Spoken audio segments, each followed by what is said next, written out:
வணக்கம் நண்பர்களே. 2025 ஆவணி மாத கிரக அமைப்புகளின்படி மிதுன ராசிக்கான பலன்கள். இந்த ஆவணி மாதத்துல சூரியனானது சிம்ம ராசியில் ஆட்சி நிலை பெற்று கேதுவோடு சேர்ந்து சஞ்சாரம் செஞ்சுட்டு வரும். மாதத்தின் பிற்பகுதியில் புதன் மற்றும் சுக்கிரனுடைய சேர்க்கையும் இருக்கும். ஸோ நார்மலாக பார்த்தீங்கன்னா இந்த மாதம் கிரகண அமைப்புகள் இருக்குது. இப்போ நம்ம ஊரில் இது பெருசாக தெரியாது, ஒரு பார்ஷியலாக தான் வேலை செய்யும். பட் நார்மலாகவே இந்த கிரகண அமைப்புகள் இருக்கக்கூடிய அந்த காலகட்டம் என்பது ஜென்ரலாகவே எல்லா விஷயங்களும் கொஞ்சம் மந்தமாகத்தான் இருக்கும். குறிப்பாக இந்த மாதம் அரசியல் மற்றும் அரசாங்கம் சார்ந்த விஷயங்கள், நிதிநிலை சார்ந்த விஷயங்கள், என்டர்டெயின்மெண்ட், மீடியா போன்ற விஷயங்கள்லாம் பார்த்தீங்கன்னா இந்த காலகட்டங்களில் அதிக பேசுபொருளாக இருக்கும். பட் அதெல்லாமே ஒரு நெகட்டிவான ஷேரில் பேசுபொருளாக இருக்கும். அதாவது பொதுவான வகையில் மக்கள் விரும்பத்தகாத வகையில் இந்த விஷயங்கள்லாம் கொஞ்சம் சங்கடத்தோடு பேசுபொருளாக இருக்கும். ஸோ இந்த மாதிரியான ஃபீல்டில் இருக்கக்கூடியவங்கெல்லாம் இந்த மாதம் கொஞ்சம் கவனமாக இருங்க. அதே போல் இந்த முறை பார்த்திங்கன்னா புதன் சுக்கிரனுடைய சேர்க்கை இருக்கிறதுனால பெண்கள் கொஞ்சம் கவனமாக இருங்க. குறிப்பாக இளம் பெண்கள்.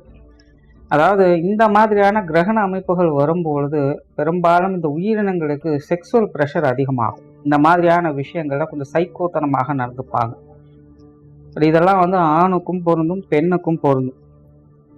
அதனால் இந்த மாதிரியான காலகட்டங்களில் மெயினாக அந்த கணவன் மனைவி உறவுகளுக்குள்ள கருத்து வேறுபாடுகள் ஏற்படுறது, அகாத உறவுகள், சகவாசங்கள் போன்ற விஷயங்களில் சங்கடங்கள் ஏற்படுறது, இந்த மாதிரியான சங்கடங்கள் அதிகம் ஏற்படும். அதிலும் இன்னைக்கு இருக்கக்கூடிய காலகட்டங்களில் நாட்டு நடப்பின் அடிப்படையில் பார்க்கும்போது பெண்கள் இந்த மாதிரியான விஷயங்களில் கொஞ்சம் கூடுதல் கவனத்தோடு இருக்க வேண்டியதாக தான் இருக்குது. ஸோ இந்த மாதம் நியூஸ்லேயே பார்த்தீங்கன்னா பெண்கள் அப்படி பாதிக்கப்பட்டாங்க, இப்படி பாதிக்கப்பட்டாங்கன்னு நிறைய நியூஸ் வரும். இது ஆவணி மாதம் ஃபுல்லாகவே வேலை செய்யுது. ஸோ கொஞ்சம் கவனமாக இருங்க.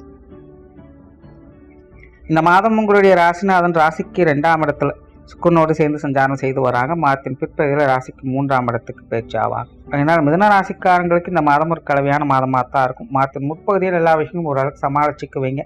ஆனால் மாதத்தின் பிற்பகுதியில் எல்லா விஷயங்களுமே கொஞ்சம் கவனம் தேவைப்படும். குறிப்பாக மிதுன ராசிக்காரங்களுக்கு இந்த மாதம் குடும்ப விஷயங்கள், காரியங்கள், ஈடுபாடுகள் எதிர்க்கும். குடும்பத்துக்குள்ள கலகலப்பான சூழ்நிலைகளை எதிர்பார்க்கலாம். குடும்ப தேவைகள் பூர்த்தியாகும். குறிப்பாக மிதுன ராசிக்காரங்களுக்கு இந்த கணவன் மனைவி உறவுகள், குழந்தைகள் சார்ந்த விஷயங்கள் ரொம்பவுமே சாதகமாக இருக்கு. உற்றார் உறவினர்கள், நண்பர்கள் சார்ந்த விஷயங்கள் கூட ஓரளவுக்கு அனுசரித்து போய்க்குவீங்க. பெற்றோர்கள் வகையிலும் உடன்பிறப்புகள் வகையிலும் இந்த மாதம் கொஞ்சம் அனுசரித்து போய்க்கிறது நல்லது. பெரும்பாலும் இவங்க சார்ந்த விஷயங்கள் எல்லாமே இக்கரை கக்கரை பட்சங்கிற மாதிரி எட்டிக்கு போட்டியாக தான் போயிட்டு இருக்கும். ஆனால் மிதுன ராசிக்காரங்க இவங்க சார்ந்த விஷயங்களும் கொஞ்சம் சூழ்நிலை சந்தர்ப்பங்களை பார்த்து அனுசரித்து போய்க்குங்க. குறிப்பாக இளைய உடன்பிறப்புகள் சார்ந்த விஷயங்கள் மற்றும் தாய் வகையில் தேவையில்லாத மனஸ்தாபங்கள், வேறுபாடுகள் அதிகமாக இருக்கும். இவங்க வகையில் கொஞ்சம் கூடுதல் கவனம் தேவை. அதே போல மிதுன ராசிக்காரங்க உடல்நலம் சார்ந்த விஷயங்களும் கொஞ்சம் கவனம் எடுத்துக்கங்க. குறிப்பாக உஷ்ண ரீதியான தொந்தரவுகள் அதிகமாகவே இருக்கும். ஏற்கனவே மெடிக்கல் ட்ரீட்மெண்ட்ல இருக்கக்கூடியவங்க இந்த மாதம் கொஞ்சம் கூடுதல் கவனம் தேவை. உடல்நல ரீதியாக கொஞ்சம் தேவையில்லாத அசௌகரியங்கள் ஏற்படலாம். இது சார்ந்த விஷயங்கள்ல கவனக்குறைவான சின்ன சின்ன சங்கடங்கள் ஏற்படலாம். முடிஞ்சளவுக்கு கொஞ்சம் கேர்ஃபுல்லாக இருங்க.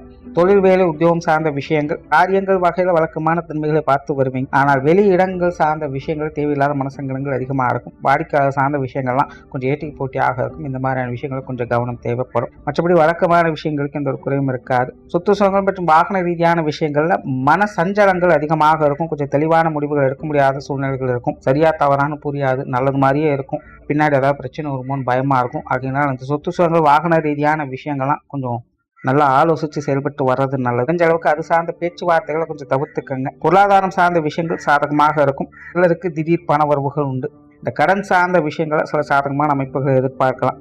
மாணவர்களுக்கு கல்வி மற்றும் வித்தை சார்ந்த விஷயங்கள் கலவையான அமைப்புகள் இருக்கும். மாணவர்களுடைய தேவைகள் பூர்த்தியாகும். பட் அதே நேரம் மாணவர்கள் சின்ன சின்ன விஷயங்கள் கொஞ்சம் உணர்ச்சி வசப்பட்டு செயல்படுவாங்க. இந்த விஷயங்கள் மட்டும் கவனம் எடுத்துக்கங்க. நாளை கூட இருக்கிறவங்களோட கொஞ்சம் தேவையில்லாத மனஸ்தாபங்கள் ஏற்படும். மற்றபடி கல்வி வித்தைகள் சாதகமான அமைப்புகள் எதிர்பார்க்கலாம். ஸோ ஓவராலாக மிதுன ராசியை பொறுத்த வரைக்கும் இந்த மாதத்தின் முற்பகுதி எல்லாமே கொஞ்சம் சாதகமாக இருக்கு. மாதத்தின் பிற்பகுதியில் மட்டும் கொஞ்சம் கவனம் தேவை. நன்றி, வணக்கம், வாழ்க வளமுடன்.